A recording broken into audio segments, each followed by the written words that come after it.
A revolution overthrew a king. Yet, the republic that followed could not govern by ideas alone. The framers understood that power needs a visible address, a stage large enough to persuade citizens and foreign courts that the new nation intended to last. Congress argued over the location of a permanent seat as fiercely as it had argued over clauses of the Constitution, and in the summer of 1790, it adopted the Residence Act, choosing a federal district on the Potomac River and authorizing the president to fix the precise site.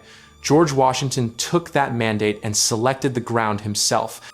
The decision fused politics and landscape, turning river bends and tidal flats into instruments of statecraft. The place would teach obedience not with a crown, but with stone. From the start, the capital's plan acknowledged that a republic needs grandeur too. Washington commissioned Pierre-Charles L'Enfant, a French-born engineer who had absorbed the classical idiom of Paris, to draw a city that could rival the capitals of Europe. L'Enfant's scheme married a gridded logic to ceremonial axes, setting broad avenues and a great open mall between the houses of legislature and executive. It was, in spirit, a new Rome. The geometry of authority laid over mud and marsh. The Library of Congress preserves L'Enfant's 1791 plan and treats it as a cornerstone of American urban history, a reminder that symbolism was written onto the map before masonry rose from the earth. A national house would stand at the center of that design, and naming it the President's House did not disguise its function as a palace for a monarchy that no longer existed. The dilemma was not hidden. Americans had fled monarchy in law, but they reached almost immediately for the visual language of legitimacy that monarchy had perfected. Neoclassicism offered a solution.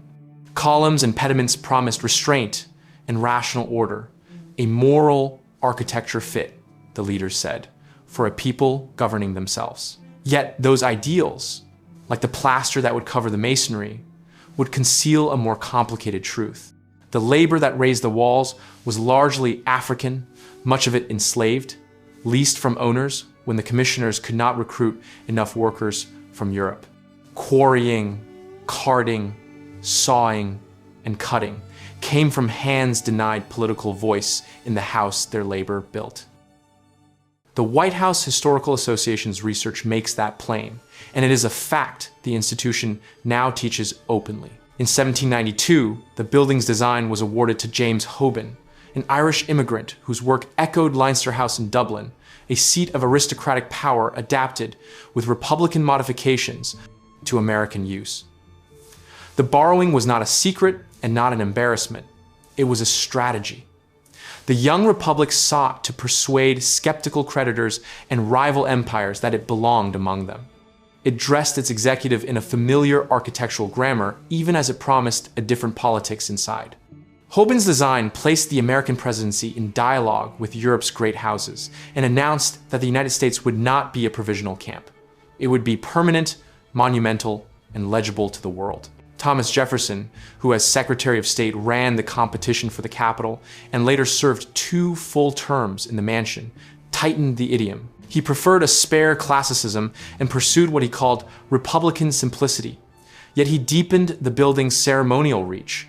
Jefferson connected the residence to its service wings with covered colonnades, rationalizing work behind the scenes and adding a measured grandeur to the ensemble.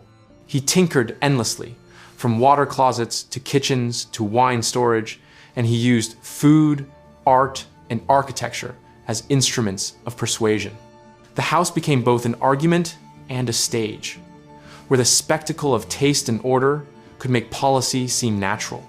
Those choices bound the building to a larger claim the Republic made about itself, that it could surpass Europe on Europe's own terms, while insisting that its virtue came from law, not lineage. The thesis of this film is that the White House embodies 5 converging themes that run through American power.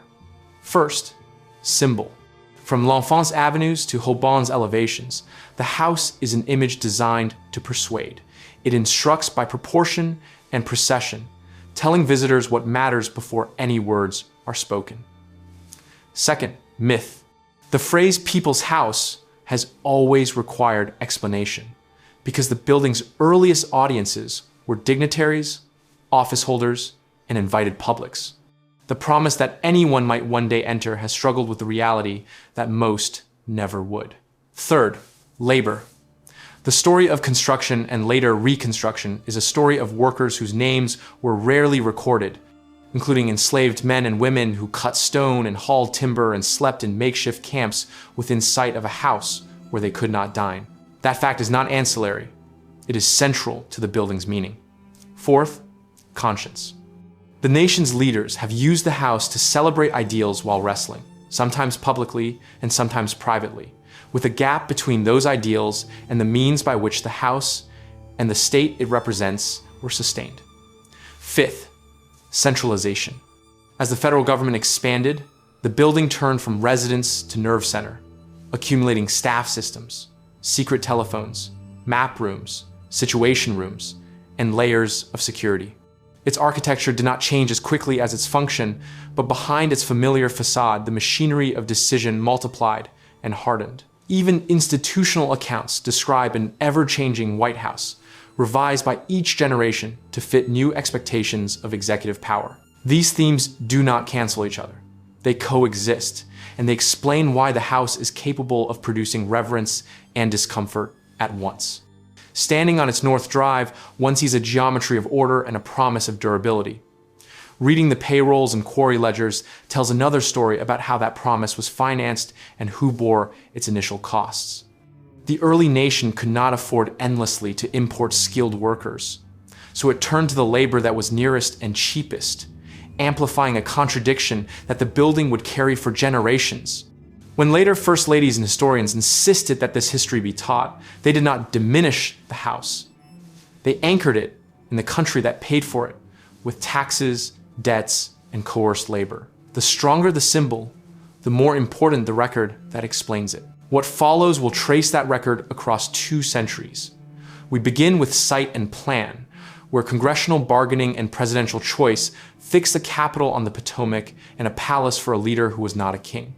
We will watch scaffolding climb and hear chisels at work, and we will read the documents that name who stood on those planks. We will walk from the first households, where European taste and American aspiration set a tone, into the war rooms of a fractured union, the renovated stages of an imperial age, the sealed chambers of intelligence and crisis management, the theaters of television and fundraising, and the social media era, where access feels wider and the perimeter tighter. The house is still the same address, but the instrument inside has changed. That is the arc of this story, and its lesson is not cynicism, but clarity. The White House is a work of politics as well as architecture, and to understand American power, one must see both the facade and the ledger that built it.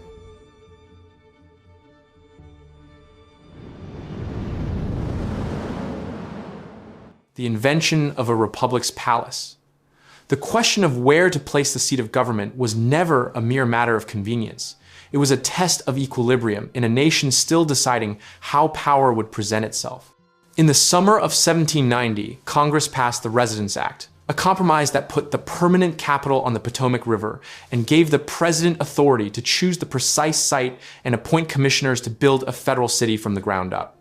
George Washington accepted that mandate and made the choice himself, converting river, bluff, and tidal flat into instruments of political design.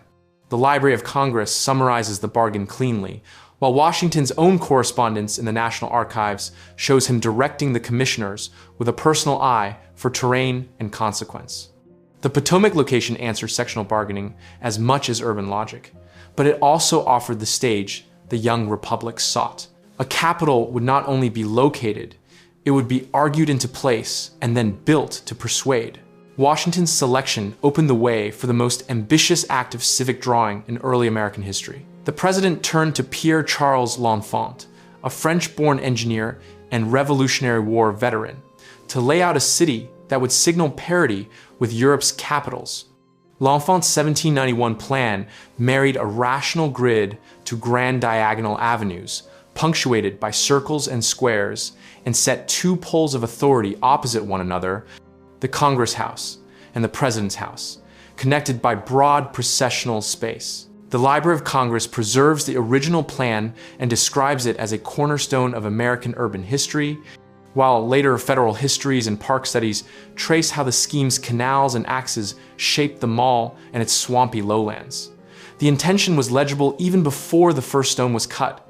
The new Rome would be drawn on paper first, then translated into avenues and vistas whose geometry taught lessons about order. The location's physical character complicated the ambition. Much of the intended ceremonial landscape sat near the course of Tiber Creek, a waterway that L'Enfant proposed to straighten and channel into the Washington City Canal. In practice, the canal required constant dredging and quickly became a notorious sewer, a reminder that the ideal city had to contend with marshy ground and unstable soils. The low terrain around what is now Constitution Avenue and the mall had to be graded, filled, and disciplined before it could carry the axial symbolism that the plan promised.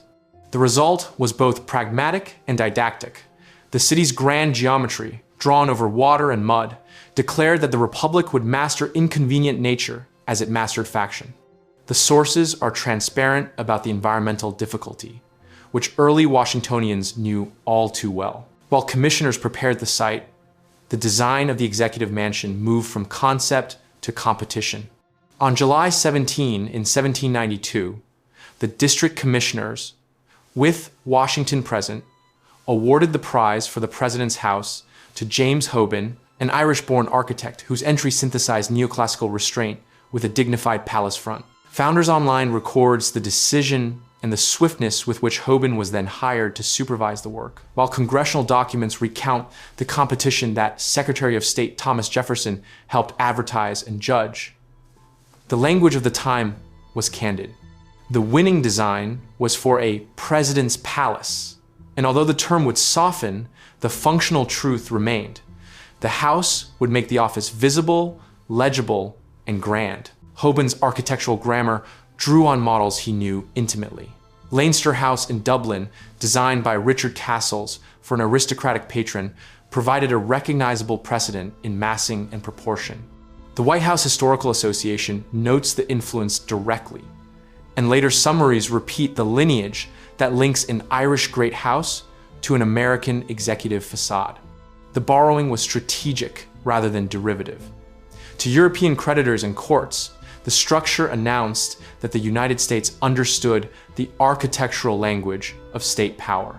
To Americans, the neoclassicism promised measure and reason rather than ostentation. The balance between familiarity and restraint meant the building could project permanence without pretending to be a palace of hereditary rule. Translating the drawing into stone required materials and a workforce that revealed the contradictions of the project. The exterior walls were faced in Aquia Creek sandstone, quarried at Government Island in Virginia, and boated up to the site before being dressed and set by teams of masons.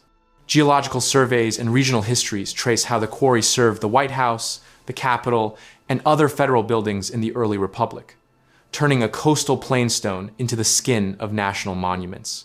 The people who cut, hauled, and set the stone included enslaved laborers hired out by owners in Maryland and Virginia, free black workers, indentured servants, and immigrants recruited for specialized trades. The White House Historical Association's syntheses and payroll records document the mix and the conditions. The public language of a people's house rose from the work of people who could not vote, who slept in rough encampments, and who saw the building's ceremonial rooms only as workplaces. The dissonance was not incidental, it was foundational.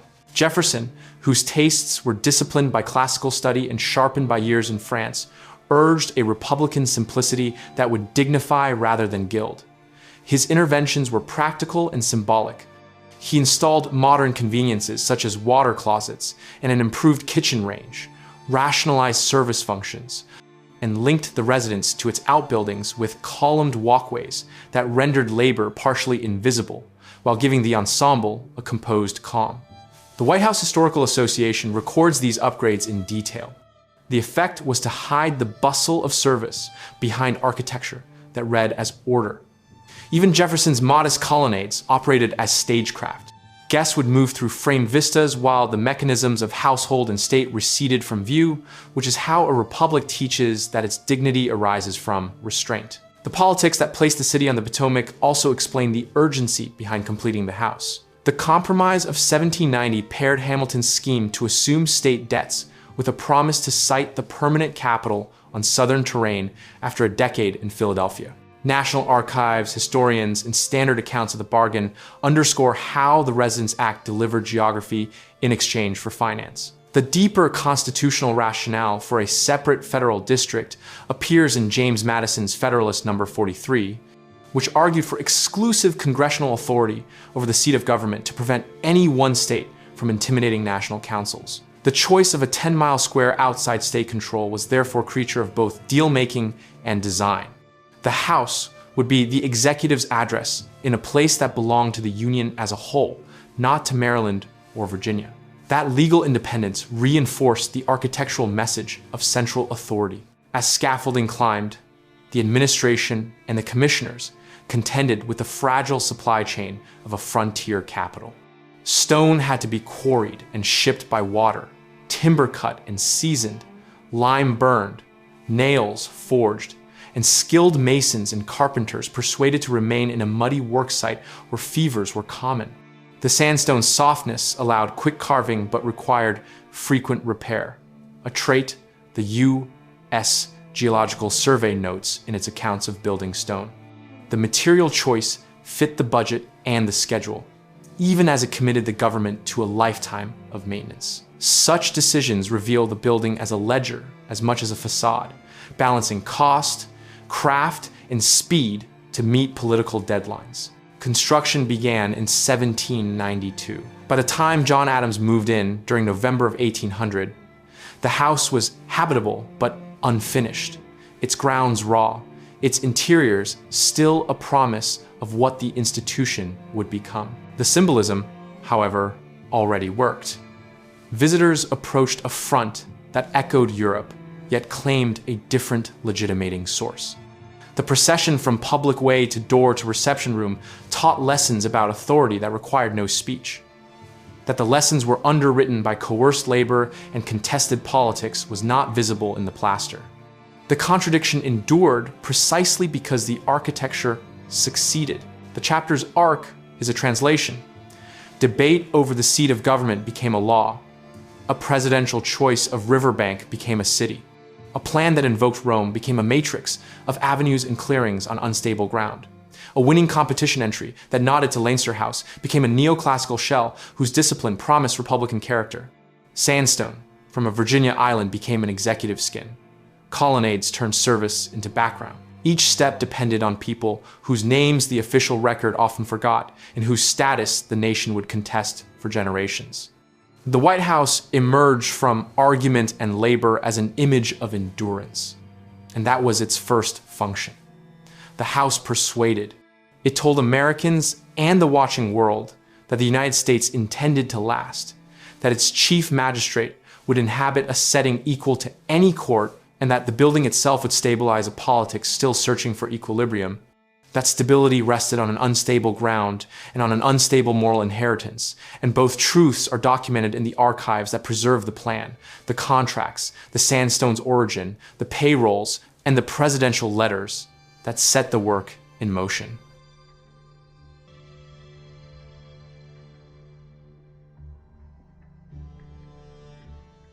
The new executive mansion announced itself as a people's house while masking who had built it and who would serve within.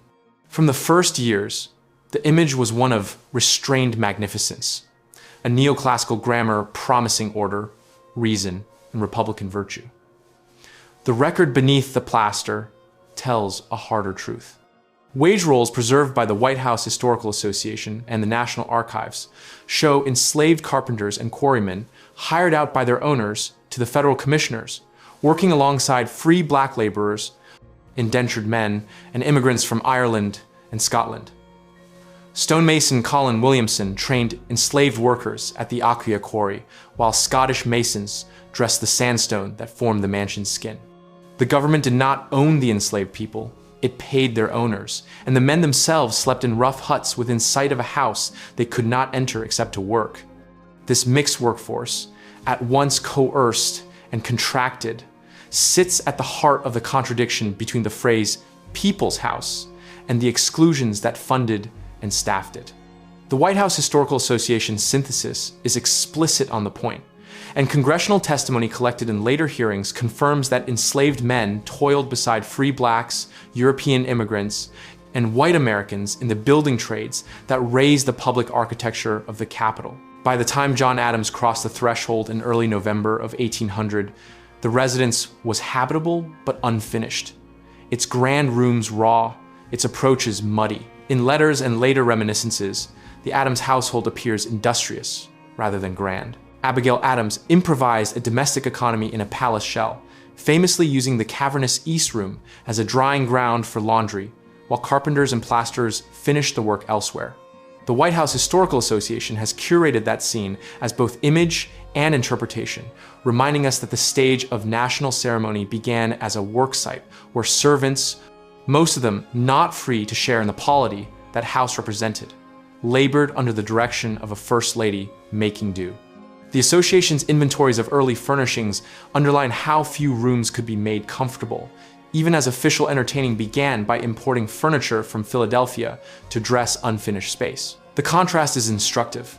The setting claimed to embody the people, but its daily life depended on a staff that remained largely invisible in public description, and that experienced the mansion first as a place of service.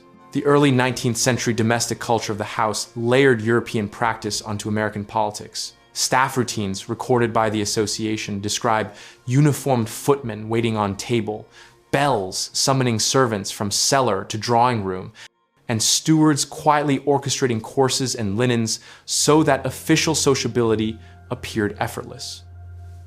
The point of such choreography was not only comfort, it was governance by manners, using ritual to soften conflict and to signal that the young republic had mastered the codes of power without conceding to hereditary precedents.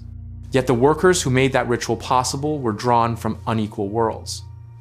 The association's research and later scholarship trace an evolving household that included free Europeans hired for specialized positions, enslaved African Americans who were marched from Virginia estates to the president's house, and free black laborers who navigated a city where liberty and bondage were daily neighbors. The payrolls, menus, and stewards' notes open a view into a hidden institution, one that embodied hierarchy, even as the public rooms proclaimed equality under law. Thomas Jefferson intensified the contradiction while insisting he was curing it.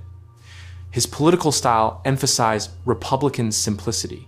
He abandoned stiff levees, arrived to his inauguration on foot, and promoted an etiquette that flouted diplomatic precedents by seating guests as they arrived. The Monticello Foundation preserves Jefferson's language, asserting that public ceremonies would not privilege foreign ministers, but would mix them with other guests, a policy remembered by contemporaries as pell-mell and criticized by his opponents as theatrical rather than sincere. The White House Historical Association has collected reactions that read Jefferson's informality as studied, a calculated rejection of court display meant to convey virtue while still achieving the effects of a court. The charge was not without evidence. Jefferson's household was not austere. He relied on a French steward, Etienne Lemaire, and French chefs such as Honoré Julien to train enslaved cooks he brought from Monticello, marrying frugality in theory to a cuisine of remarkable refinement in practice.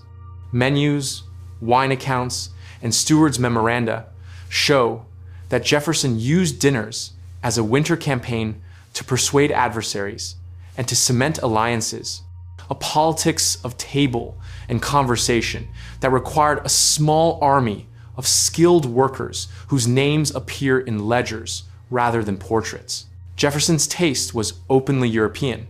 Porcelain, mirrors, and fine glassware were tools in a cultural rivalry that claimed moral difference while borrowing forms.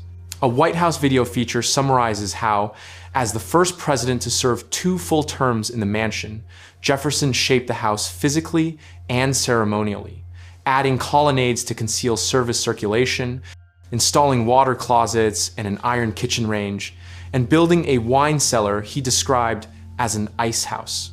These improvements rationalized labor and pushed it out of sight, teaching visitors that order reigned while the bustle of service remained audible only to those meant to hear it. They also deepened the dependence on trained staff, including enslaved cooks such as Edith Hearn Fawcett, who learned French techniques under Julienne's supervision. The Monticello Encyclopedia and related scholarship document the costs, with Lemaire estimating daily expenditures on food and wine that dwarfed a farmer's monthly income, even as Jefferson preached economy. The stage was Republican. The staging was European.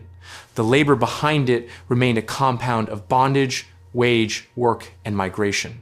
If Jefferson's public theory was that Americans could surpass Europe by rejecting pomp, his private practice suggested that superiority required mastering Europe's arts of persuasion.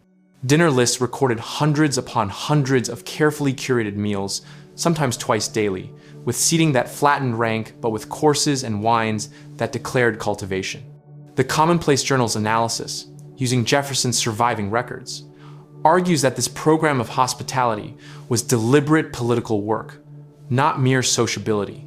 In that sense, the People's House became a classroom where selective audiences were taught to accept a presidency cloaked in modesty while moving confidently among rituals that Europe would recognize. The contradiction did not weaken the institution, it stabilized it, at a cost borne by the staff who cooked, cleaned, and served, and by the enslaved families whose labor subsidized the effect of Republican ease. The testimony of Paul Jennings, who was enslaved in the Madison household and later published his reminiscences in the 1860s, offers a rare interior view of early presidential domestic life.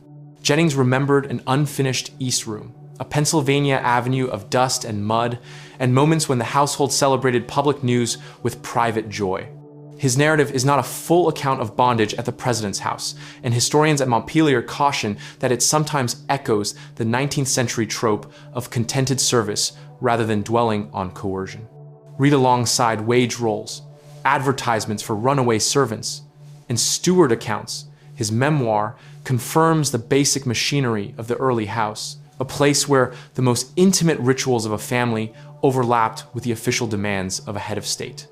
Jennings' testimony is therefore both a window and a warning, evidence that must be weighed with care and placed among the documents that record the structure of labor on which the early presidency rested. The contradiction ran through architecture as well as household. Jefferson's colonnades joined the residence to service wings, creating a dignified composition while removing workers from view.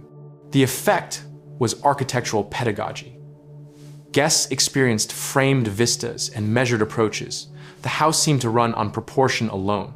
The reality, documented by the association and by regional histories of the government island quarry, was logistical and human. Aquia sandstone, cut by enslaved and immigrant hands, weathered quickly, requiring repair.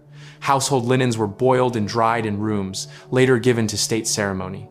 Wine descended into a vault that depended on enslaved and hired men to stock it. The building's power to persuade depended on making the labor that sustained it inaudible.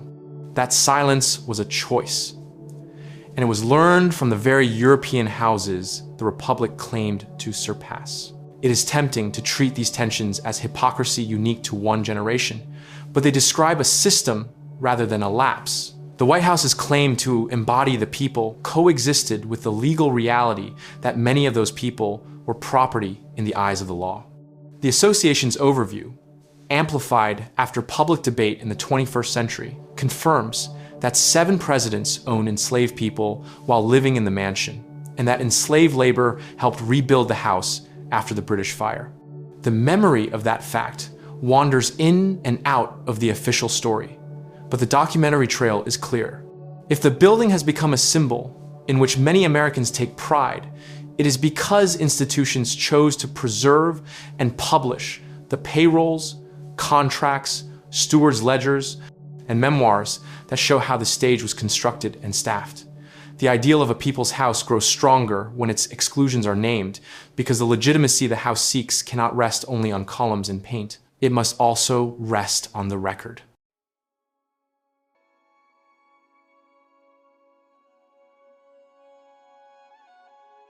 The war turned the president's house into a place where public ritual and private sorrow occupied the same rooms. Abraham Lincoln received generals, congressmen, petitioners, and strangers under ceilings still white with fresh paint, even as he and Mary Lincoln watched illness move through their household. The building had been conceived as an argument for Republican dignity. During the Civil War, it became a working headquarters, a place where the Union's survival was discussed between state dinners and where corridors filled with uniformed messengers carrying telegraphs and memoranda. The White House Historical Association's account of Lincoln's tenure emphasizes that the mansion's open door did not close for war. Crowds still pressed through public receptions and office hours. The symbolic People's House did not retreat into secrecy, even as battle maps multiplied upstairs. Lincoln's workday dissolved into a procession of interruptions that he accepted as a duty of office. Secretaries later estimated that most of his waking hours were consumed by visitors. The open hours, often at noon when the cabinet was not in session, drew soldiers seeking pardons, mothers asking for the release of sons, office seekers, clergymen, inventors, and every sort of citizen with a claim upon the president's time. A contemporary account preserved by the Lincoln Institute's Mr. Lincoln's White House project describes doors thrown open so that all who wished might enter, a practice that strained his health but fit his idea of a democratic executive who must remain visible to those who sent him. The same source captures the fatigue of a leader who believed that hearing petitioners was not a courtesy but part of the work of war. To find quiet, Lincoln walked across the grounds to the War Department telegraph office, a few minutes from the mansion, where the new nervous system of the Union delivered news at all hours. Operators remembered him settling into a chair to read wires as they came in, composing orders and notes in longhand while the sounders clicked. One operator recalled Lincoln saying he came to the office to escape persecutors, a wry description of the relentless demands of visitors in the mansion. The telegraph room gave him what the White House could not: a zone of concentration amid the flow of reports from the front, and it connected the executive residence to an early web of information that made 19th century war feel nearer than ever before. The president also sought relief from the Capitol's heat and the crowds by sleeping part of each year at a hilltop retreat known as the Soldiers' Home. There, in the summer of 1862, he refined the policy that would become the Emancipation Proclamation. The National Archives preserves the text of the preliminary proclamation issued on September 22, 1862, and institutions dedicated to the cottage have long argued, based on diaries and recollections, that the quiet of that house helped him crystallize the measure. The point is not romance, but process. The executive who listened to anyone who could reach his office door also required a second address to think. The Republic's palace and the modest cottage together formed a working presidency that stretched across the city, from public encounter to solitary drafting until cabinet debate and signature turned notes into policy. Inside the mansion, the most intimate of tragedies unfolded, while the war grew more vicious. On February 20, 1862, William Wallace Lincoln died of what contemporaries called typhoid fever after days of vigil in an upstairs bedroom. Elizabeth Keckley, the formerly enslaved dressmaker who became Mary Lincoln's confidant, tended the body. The funeral took place in the East Room, the same space that had hosted levees and public receptions, now draped in mourning. The White House Historical Association preserves an engraving of the scene and notes the rituals that followed. Later, biographies record Lincoln's devastation. Accounts from the period show how the ceremonial heart of the house could become a chamber of grief without ceasing to be a national stage. The same furniture that helped the executive manage politics now served a family laying a child to rest. The White House did not retreat from ceremony. State dinners, receptions, and the weekly rhythm of levees continued, though wartime economies and mourning altered menus and tone. The staff system hardened, with stewards and cooks managing courses that alternated restraint and display. The strain upon Mary Lincoln's household accounts became a matter of public controversy, yet the social calendar remained an instrument of governance, a way to sustain alliances, honor visiting officers, and manage the foreign gaze upon a republic at war. Within this routine, the president's hours in the telegraph office and cabinet room gave the mansion a second identity as a practical engine. The geography of power had shifted since the founding. The neoclassical house now contained a rotating command table, a chain of paper that connected to the army's lines, and a ceiling under which policy and sorrow spoke to one another. The visitors who reached the president included some who would not have been admitted a generation earlier. Frederick Douglass entered the mansion in August of 1863 to press for equal pay and fair treatment for black soldiers. He later recalled being received with courtesy and plain talk. He returned to the East Room after Lincoln's second inaugural to offer congratulations in person, where the president is reported to have welcomed him as a valued critic. The White House Historical Association's narrative of these meetings draws upon Douglass's own writings in contemporary reports. The symbolism was unmistakable. In a building conceived to project Republican virtue while honoring European forms, an African-American abolitionist walked through doors that had once been closed by law and custom and made a case for the rights of soldiers who were reshaping the war. Cabinet meetings during this period gave the mansion an additional wartime function. The preliminary proclamation of September 22, 1862 followed weeks of private drafting and a formal discussion recorded by secretaries and recalled by cabinet members. The National Archives transcription of the text fixes the moment when the executive spoke not as father or host, but as commander-in-chief. In later months, the House saw debates over enlistment, habeas corpus, blockade policy, and Reconstruction, arguments that migrated between the mansion and the War Department as the telegraph drew the two buildings into a single decision space. The carving up of hours between public reception, urgent paperwork, and cabinet council created a rhythm that no earlier president had known. The House became an annex to a War Office as much as the War Office became an extension of the House. When the war ended in victory and assassination, the White House completed its transformation into a site of national mourning. After Lincoln died across the street from Ford's Theater in the Peterson House, his body returned to the East Room, where the catafalque and heavy drapery turned ceremony into lament. The engraving preserved by the White House Historical Association records the arrangement even as it corrects later embellishments, noting that Mary Lincoln did not attend the East Room funeral. The procession that followed moved out into the city and then onto the rails, turning the Capitol's palace into the first station on a long public goodbye. The ritual confirmed the building's double identity. It was the nation's house and a family's dwelling, and at the end of war, it carried both burdens at once. The Civil War taught the White House to be many things at the same time. It remained a symbol that reassured foreign emissaries and domestic audiences that lawful order would survive the rebellion. It became a listening post for the new language of the wire. It hosted conversations that moved policy from conjecture to decree. It tolerated a stream of petitioners that earlier courts would have barred, while grief tore through its bedrooms and left marks that later restorations could not erase. The documentary record is clear enough to resist nostalgia. The rooms were crowded, the hours unrelenting, the paperwork mountainous. Yet the openness of the House at war set a precedent that later generations would limit but not abandon. The image of authority did not fall away when confronted with the human cost of the conflict. It changed register. The nation's most public residents acquired a private memory. And in the years after 1865, that memory shaped how the executive mansion would be guarded, visited, and imagined.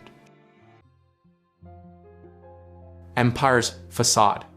Theodore Roosevelt entered the mansion as a reformer with a crowded household and an expansive sense of the presidency, and he saw at once that the old arrangement of living quarters tangled with government offices could not carry a modern executive. In 1902, he commissioned the architects of McKim, Mead, and White to remake the building while preserving its familiar face. Their solution pulled the president's work out of the family's rooms and into a new executive office wing on the site of former stables and greenhouses, a temporary structure at first, soon called the West Wing. The official White House history and the White House Historical Association agree on the essentials. The president's offices moved off the residence's second floor into a separate office block. part of a broader renovation that rationalized circulation, restaged public rooms, and made the residence read as a house again, while the enterprise of governance shifted next door. It was the first clear separation of domestic life and executive labor, and it changed how the public saw power move through this address. The plan did more than relocate desks. It re-choreographed how visitors met authority. The 19th century traffic that had flowed through the north door was redirected to the east side, a ritual change that still governs how the public enters the complex. Inside the residence, the state dining room was enlarged dramatically, a staircase removed, and the ground floor corridor transformed into a gallery to display the First Lady's, a choice Edith Roosevelt urged to give the building a new narrative spine. In this restaged setting, the rooms advertised tradition while quietly announcing that the executive would now manage larger audiences, host bigger rituals, and move more paper than before. The renovation gave a ceremonial body to a presidency that required both spectacle and efficiency. Roosevelt paired architectural clarity with administrative control. He centralized contact with reporters by ordering cabinet officers to route press inquiries through his private secretary, and crucially, added a small press room to the new office building. Reporters gained proximity, but access ran through a single gate, turning the West Wing into a filter as well as a meeting place. The White House Historical Association's account of the press during these years marks this as a turning point. The institutionalization of the White House press beat and the president's deliberate management of it. With rooms set aside and rules for contact, the West Wing taught the press and the public that presidential information would henceforth have a place and a tone administered by the president's staff. Organization followed architecture. Roosevelt's progressive-era instincts aligned with a broader movement to professionalize federal administration. Specialists and secretaries proliferated around the president, and the office's routines began to look like a permanent institution rather than a household with clerks. Historians of executive reorganization place these years at the start of the modern cycle of commissions and reforms that would culminate later in the century, and contemporary records of the White House office preserve the growth of subject files, press releases, executive orders, and the housekeeping ledgers that document a larger, steadier enterprise. The message was simple and visible. A presidency that could campaign to the nation and govern through a staff embedded in a purpose-built wing. William Howard Taft inherited a house that now functioned like a small ministry and a wing that already felt too modest for the presidency's expanding work. In 1909, he enlarged the West Wing, pushed the executive suite southward, and installed a new room whose shape would become the emblem of the office. The first Oval Office emerged from this expansion, drawing its distinctive form from the precedent of the Oval Blue Room in the residence, and from earlier ceremonial customs reaching back to George Washington's levees. The White House's own factual notes and the Historical Association agree on the sequence. Roosevelt built the West Wing, Taft expanded it, and put an oval presidential office at its heart. With that geometry, the presidency acquired a room whose lines supported a particular choreography of power, one that placed the president at a subtle center while allowing motion around him without corners. The Taft expansion proved that a separate office block was not a temporary convenience, but the stage for a new style of executive work. The space that had been Roosevelt's office became, in time, the Roosevelt Room, an all-purpose council chamber that still sits where Roosevelt once kept his desk, while the Oval Office migrated to different locations with later reconstructions. That continuity of purpose within changing walls explains why these years matter. The presidency ceased to be contained by the mansion's second floor and instead learned to inhabit a campus of rooms suited to staff conferences, paper flow, and the rituals of welcome and negotiation. A modern executive floor plan was born, and it gave future administrations a template for staff systems and ceremonial choreography. If the renovations made the presidency more outward-facing, they also strengthened the inward machinery that supports a public face. The state dining room's enlargement was not decoration for its own sake. It allowed dinners at a scale that had diplomatic meaning. Meals where seating plans and toasts smoothed disputes and signaled status to a watching press. The new east entrance created a reliable route for guests and tourists that kept the north front as a controlled threshold. The portrait gallery along the ground floor corridor created a historical narrative that visitors could absorb while they queued, teaching them that the house was both a working institution and a museum of its own past. In sum, the building acquired a grammar of movement through which the presidency could teach and persuade before anyone spoke. This era also revealed the emerging tension between publicity and control, a theme that would dominate the 20th century. Roosevelt's brisk management of reporters made the West Wing a center for scripted information, and Taft's reluctance to perform for the press drew criticism that he was withholding news, a sign that a media expectation had been set. The institution had changed the rules of political speech by building a place for it. What began as a small press room and a rule about who could speak grew into an expectation of regular briefings, photo opportunities, and orchestrated access, all managed by staff who understood that ceremony and message were now intertwined. The structure had created a new habit of governance that citizens and reporters would demand and contest in every administration that followed. Seen together, Roosevelt's restoration and Taft's expansion redefined the White House as an instrument that fused ritual with administration. The residence became a stage dressed to reassure, its public rooms cohesive and historical in tone, while the West Wing matured into a workshop of policy, press, and personnel. The paradox of an anti-monarchical republic that nonetheless required a palace found a progressive solution here. The palace would be a museum piece in its proportions and finishes, while the engine of power would hum beside it, built for the speed of paperwork, the rhythms of reporters, and the logistics of visitors. If the tone felt quasi-imperial to critics, it was because a national executive finally had rooms that could project national reach.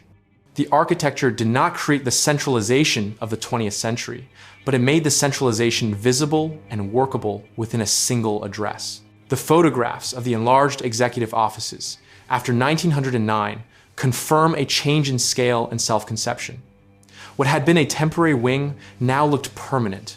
Its classical trim and quiet facades were the visual equivalent of polite authority, and its interior circulation suited a presidency that would soon require dedicated spaces for conferences, legislative liaison, and an increasingly professional staff. Later decades would expand and rewire the wing many times, relocating the Oval Office and adding floors above and below. But the logic that Roosevelt and Taft installed endured. The White House ceased to be only a house and became a complex organized for governing a continental power. In these years, form followed function with unusual clarity. A president who spoke the language of reform demanded a plan that could process more work and more spectacle, and a successor who preferred law to theater nevertheless inscribed the presidency into the shape of a room that would become a global icon. The building learned to do what the office required, and the office learned how to use the building to persuade. That is the lasting consequence of the progressive era inside the mansion. It set the grammar for a 20th century executive who would speak through architecture, scheduling, staff systems, and a press apparatus that now had a home. The palace was modernized, and a modern presidency took form within it.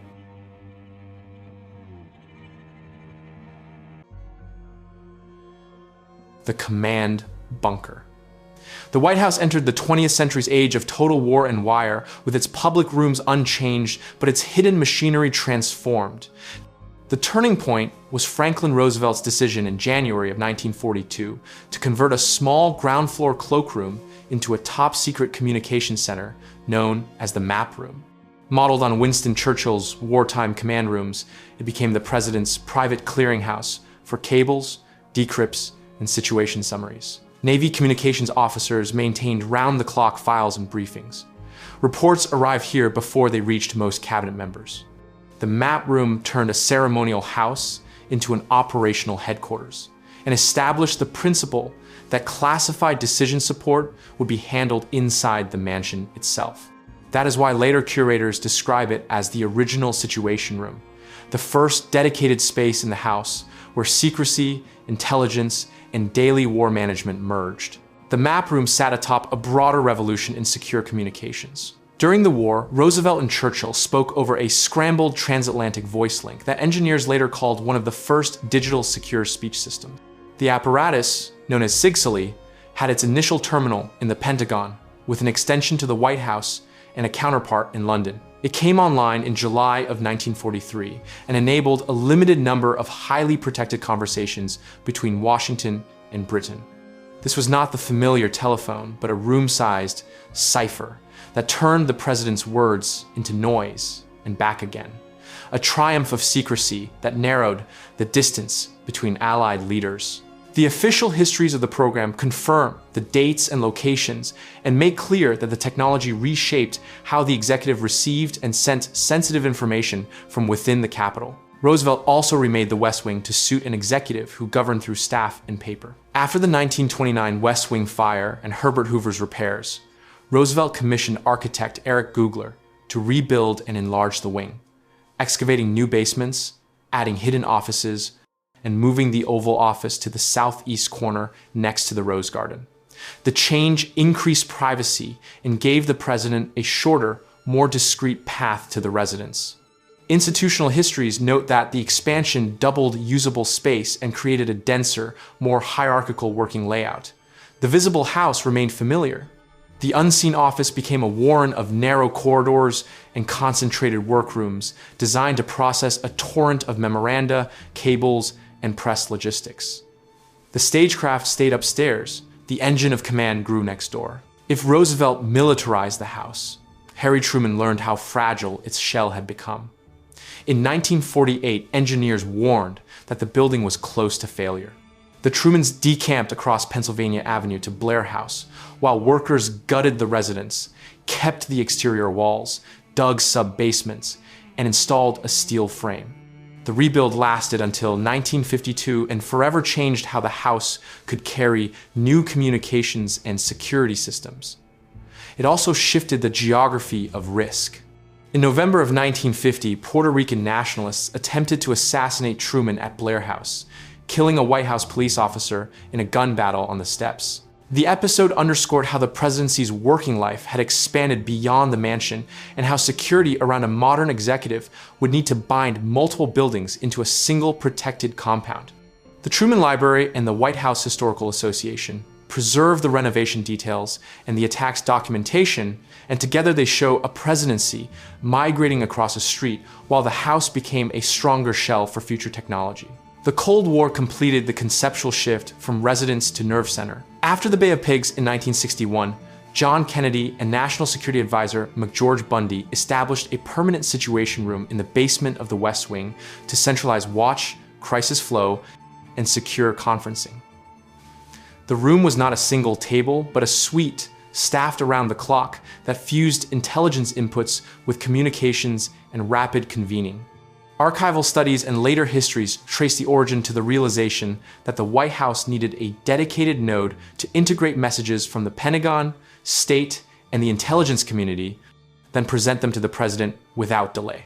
What the map room tested, the situation room institutionalized. Lyndon Johnson used the facility as an extension of the war room during Vietnam.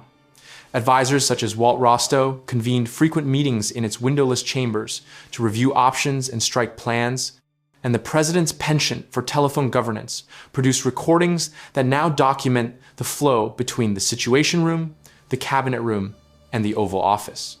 Scholars who have cataloged the Johnson recordings show that telephone and in-person sessions formed a single, continuous method of command. The Situation Room supplied immediate intelligence.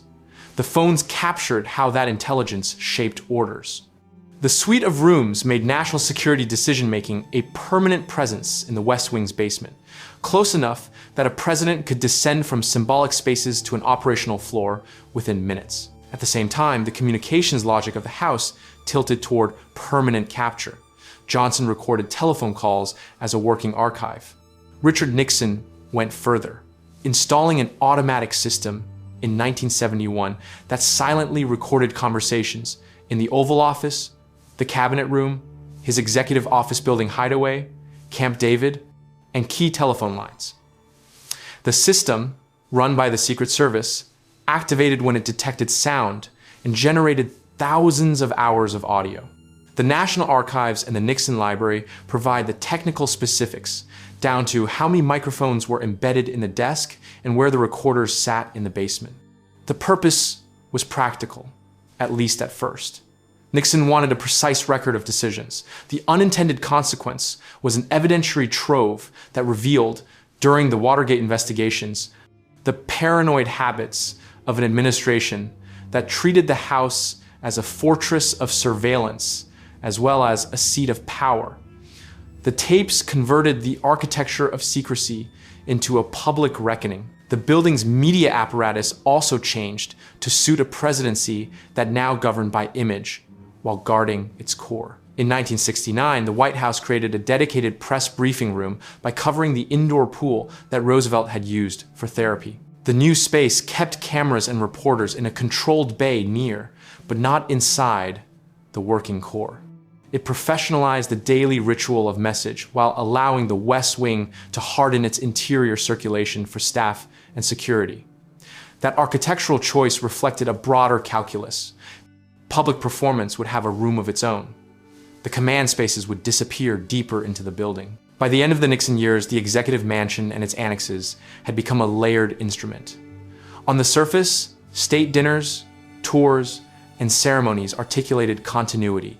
Beneath and beside those rooms, secure conference suites, code word traffic, watch officers, and a technical staff maintained an always-on presidency. The Truman Reconstruction steel frame and sub-basements supported heavier wiring and more equipment. The West Wing rebuild under Roosevelt created a staff ecology dense enough to manipulate paper at industrial scale and later to manage electronic flows. The Situation Room gave the executive a fixed address for crisis management, and the taping system revealed how the hunger for perfect records can collapse privacy into exposure. Each change started with a specific problem and ended by enlarging the institution's appetite for information and control. The paradox of the House in this era is simple. It became more open to the press and the public as performance, and more closed as a workplace of national security. Tourists could see more photographs and curated moments. Fewer outsiders saw the rooms where intelligence was read and orders were formed. The nation learned to accept that the same address could host school children in the morning and a covert action briefing after dusk. The map room's wartime improvisation had become a permanent architecture and culture in which secrecy was not an emergency measure, but the daily setting of the presidency. That is the legacy that Franklin Roosevelt, through Richard Nixon, left inside the walls. A residence refitted as a command bunker that could speak to the world while it listened, recorded, and decided in private.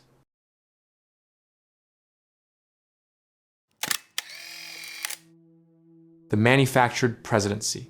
Ronald Reagan inherited a house that had already learned how to manage secrecy. He taught it how to manufacture persuasion at scale.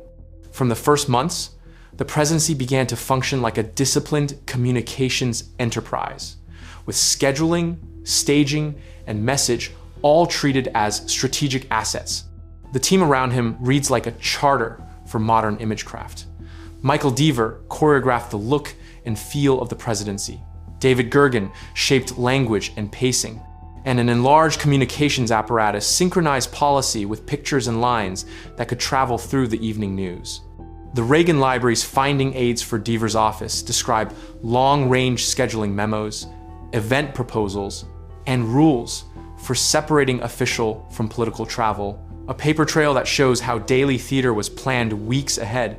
Contemporary reporting remembered Deaver as the quintessential image maker, a figure who turned scenic backdrops and camera angles into instruments of governance. The result was a presidency that understood the building as a set, the schedule as a script, and the staff as a crew. Television logic drove the cadence. Reagan sharply reduced the number of formal press conferences compared with his predecessors, favoring set-piece interviews, primetime addresses, and controlled encounters that delivered a clean shot and a single theme. The White House Historical Association notes that Reagan averaged roughly half a dozen formal news conferences per year, often staged at night in the East Room to command the largest audience, while his successor would later embrace more frequent briefings in the press room. The change mattered because it turned the most visible presidential speech into a production that blended lighting, setting, and timing to emphasize message discipline over spontaneous exchange. The press still covered the presidency, but the presidency increasingly defined the frame. Advertising became policy's companion. The 1984 re-election effort issued a new visual grammar for optimism, with the prouder, stronger, better spot, remembered as Morning in America. Written and narrated by Hal Riney, filmed as a sequence of calm vignettes, and designed to be felt as much as argued, the advertisement fused economic narrative with national mood. It did not ask viewers to parse footnotes. It asked them to inhabit a feeling about debt, taxes, and growth that the campaign wanted the numbers to suggest. Trade histories and standard accounts describe it as one of the most successful political ads in modern memory, a model for the brand logic that future presidential teams would adopt. The ad encapsulated the chapter's theme. The presidency became a brand that could be photographed, aired, and remembered by a slogan whose pictures outlived the policy briefings behind it. Institutionally, the administration built machinery to coordinate message across agencies and allies. In January of 1983, the White House issued National Security Decision Directive 77 on public diplomacy. The document centralized planning for information strategy in support of national security objectives, creating interagency committees and establishing a standing mandate to align words, images, and outreach with policy. It formalized something prior administrations had done ad hoc and gave it a legal home in the executive's playbook. With NSDD 77, the House's communications culture gained an interagency shadow, where persuasion abroad and messaging at home were treated as parts of the same effort. The information environment also changed beneath the presidency. Cable news arrived in June of 1980 with CNN's launch, creating a 24-hour appetite for pictures and quotes that a disciplined White House could feed or starve at will. Histories of the network marked the date and the novelty of constant live coverage. By the end of the decade, a president's words were no longer episodic events between newspapers. They were potential live feeds that could shape markets and alliances by the hour.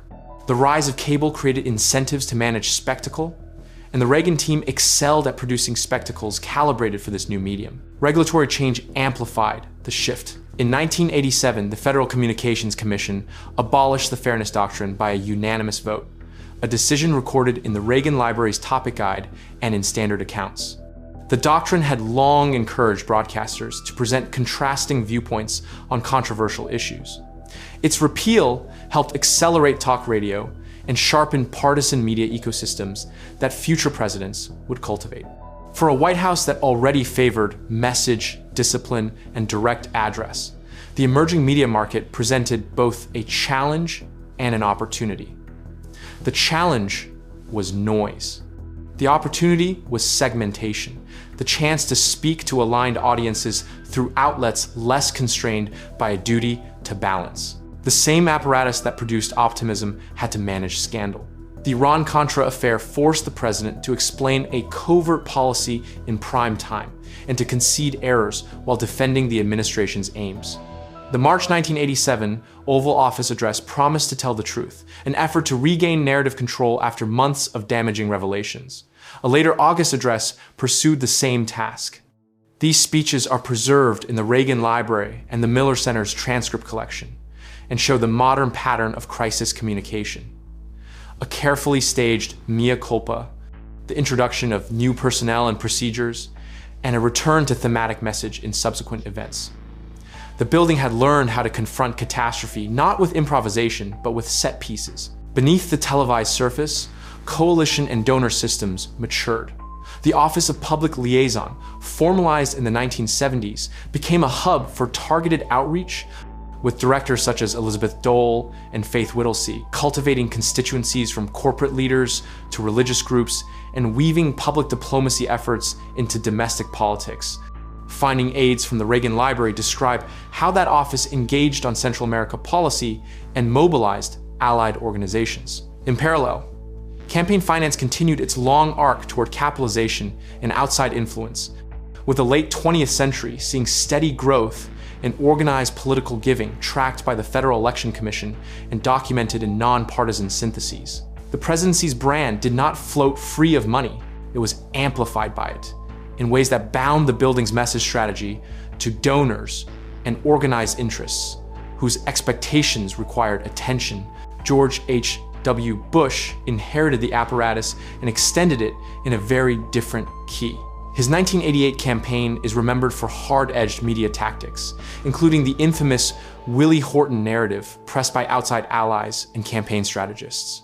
The episode is often cited as a case study in negative television persuasion, one that fused crime, race, and fear into a sustained campaign storyline. The campaign's media operation drew on political consultants who specialized in television warfare, one of whom, Roger Ailes, bridged politics and cable news in later years. The point here is not to relitigate the ad's origins, but to note how the modern presidency's brand now included outsourced attack media and a professional class of strategists who understood how to weaponize the evolving landscape. In office, Bush faced a new test of how the presidency would perform in war under the eyes of round-the-clock television. During the 1991 Gulf War, the Pentagon managed access through media pools and tightly controlled briefings, creating a choreography where official visuals and commanders' presentations dominated the nightly narrative. Scholars and rights groups documented the restrictions and the reliance on military imagery, while the daily briefings from Riyadh became must-watch television that placed message discipline in uniform. The presidency benefited from a communication strategy that treated pictures, maps, and carefully sequenced statements as part of a single operation. The White House could host Allied leaders by day, while an Allied general narrated missile footage by night, a division of labor that served the administration's goals. This period also clarified how the building's own spaces were repurposed for performance. The press briefing room, installed over Franklin Roosevelt's old swimming pool 2 decades earlier, matured into a studio-grade stage with set lighting, mics, and fixed camera positions. Reagan preferred to dominate primetime from the residence and East Room. Bush used the briefing room more frequently and added joint press availabilities with visiting heads of state as a diplomatic ritual. The White House Historical Association's overview of the period records the contrast and its consequence. The modern presidency spoke through multiple rooms, each with a media logic and an expected tone, and staff now scheduled messages to fit the room as much as the headline. The House and the wing had become a campus of stages. Looking back from the end of the Cold War, the manufactured presidency can be defined with care. It did not mean that substance had vanished. It meant that substance moved through a system designed to produce consent with pictures and phrases that fit a continuous news cycle. It meant advertising agencies and communications directors could set the tempo of a week, that directives like NSDD 77 could align narrative with policy, that cable channels and looser broadcast rules created incentives to segment, and that war could be narrated from a podium that served both command and television. The building's symbolism did not disappear. It was harnessed. Columns, flags, and windows framed leaders whose teams understood how a frame becomes a claim. The House had always been a stage. In the Reagan and Bush years, it learned to run like a studio, and American politics learned to live in its glow.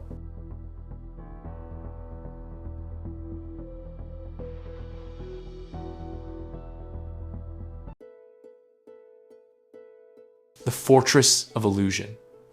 Barack Obama's years turned the White House into a digital stage that looked more open than ever and yet felt farther away.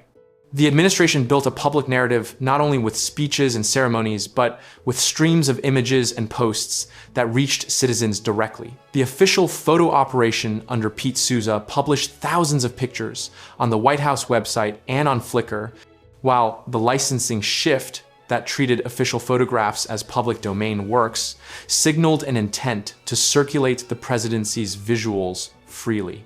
Those same images, from private embraces to tense meetings, defined how millions experienced the building without entering it.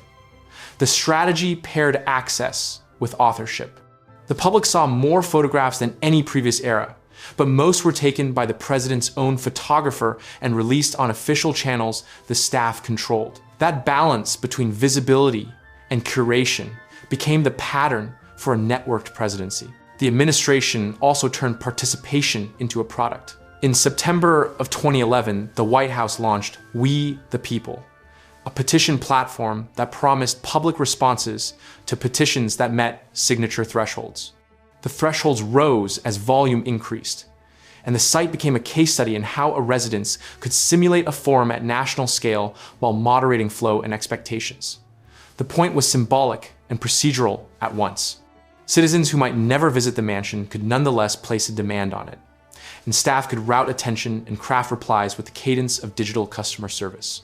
The platform's launch notes, later analysis, and archive pages fixed the dates and rules that made petitioning part of the building's online identity. Visitor records became another test of what openness meant.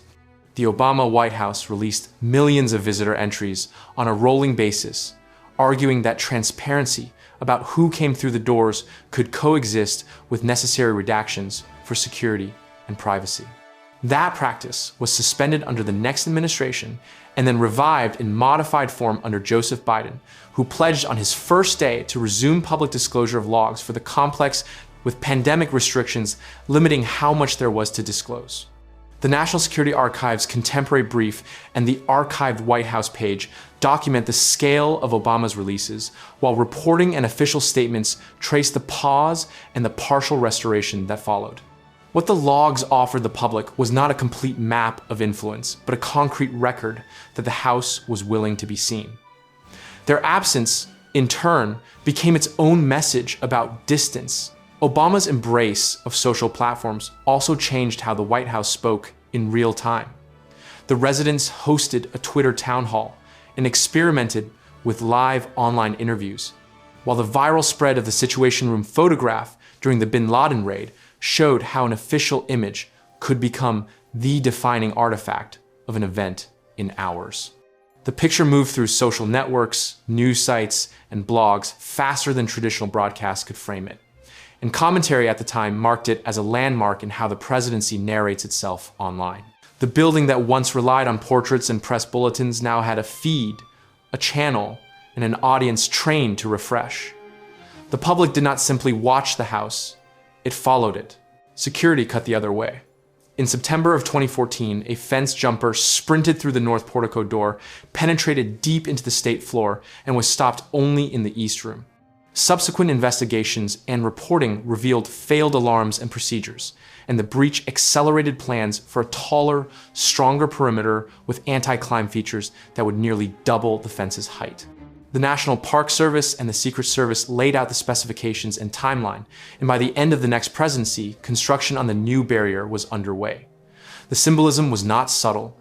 As the White House grew more available as a stream, it grew less touchable as a place. The public could see more rooms on screens while being pushed farther back from the lawn. Donald Trump's tenure made social media not just a delivery system, but, in crucial respects, the site of governing speech. Courts concluded that his personal account functioned as a public forum for official business, even as the case later became moot when he left office. And his press team sharply reduced regular press briefings for long stretches, shifting daily narrative control to televised set pieces, pool sprays, and the presidential feed. The institutional consequence was clear. One could live near the House and still learn more, sooner, from a phone screen than from the press podium installed over Franklin Roosevelt's swimming pool. The architecture of message moved to a platform the White House did not own, and the debate over who could be blocked from that forum became a constitutional question about access to the seat of power. The building's openness during crises also changed form. The pandemic closed tours for more than a year and pushed briefings and events into carefully staged hybrid formats. Under Biden, public tours resumed, first on a limited schedule and then at normal cadence. But digital access increasingly carried the weight of public presence. In parallel, the administration cultivated networks of creators and influencers. From a virtual briefing for TikTok stars on the war in Ukraine to repeated outreach around the State of the Union and the broader policy agenda.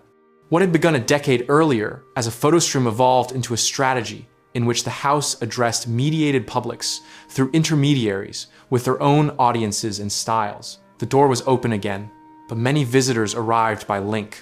Behind the screens, the security core hardened further. The Situation Room suite, first institutionalized in the early 1960s, after the Bay of Pigs, underwent a major upgrade completed in late summer of 2023, a project that took about 1 year and cost just over $50 million. The renovation modernized secure conferencing and communications while maintaining the complex's location in the West Wing basement. The famous photograph from May of 2011 sits at one end of this story and the rebuilt rooms at the other. The image turned secrecy into a shared spectacle. The upgrade ensured that the spectacle would not reveal how the machine works. The perimeter kept pace with the interior. After repeated incursions across administrations and a drumbeat of critiques about procedures, the taller fence became a defining feature of the landscape, supplemented by layers of cameras, sensors, and patrol routines that are not fully disclosed.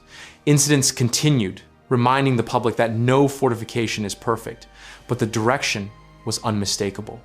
The People's House, once literally reachable during old-style open receptions, is now a fortress with scheduled access and constrained sightlines, and the most intimate rooms are experienced chiefly as curated pictures. The house has never been more photographed. It has rarely been more physically remote. The argument that began with Obama's photo stream now spans the digital decade. In every administration since, the White House has been both a place and a feed.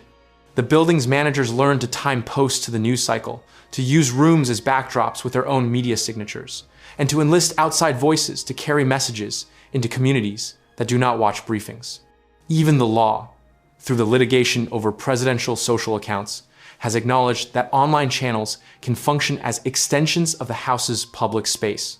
At the same time, physical access contracts in response to security threats, protests, and construction. The fence grows, the Situation Room tightens. The press briefing rhythm expands and contracts with politics. The net effect is a paradox past generations would recognize. Apparent intimacy at a distance, intimacy that is produced and therefore fragile. The myth of a People's House survives because its keepers continue to show us rooms and rituals that feel familiar. The illusion is not that those rooms exist, it is that access to them is the same as it once was. In reality, the modern White House is a secured campus whose most public self is an image layer managed by professionals, amplified by allies, and contested by critics in real time. The building's symbolism is therefore fought over in feeds as much as on the North Lawn. When a viral photograph from a secure suite defines a national moment, when a petition dashboard translates signatures into a promise of response, when influencers receive policy briefings alongside journalists, and when the fence rises again, the lesson is that the House has adapted its aura to a networked age. It is more visible and more hidden at once, a fortress of illusion that reassures by showing and governs by withholding. That is not a flaw in the symbol. It is the current form of its power.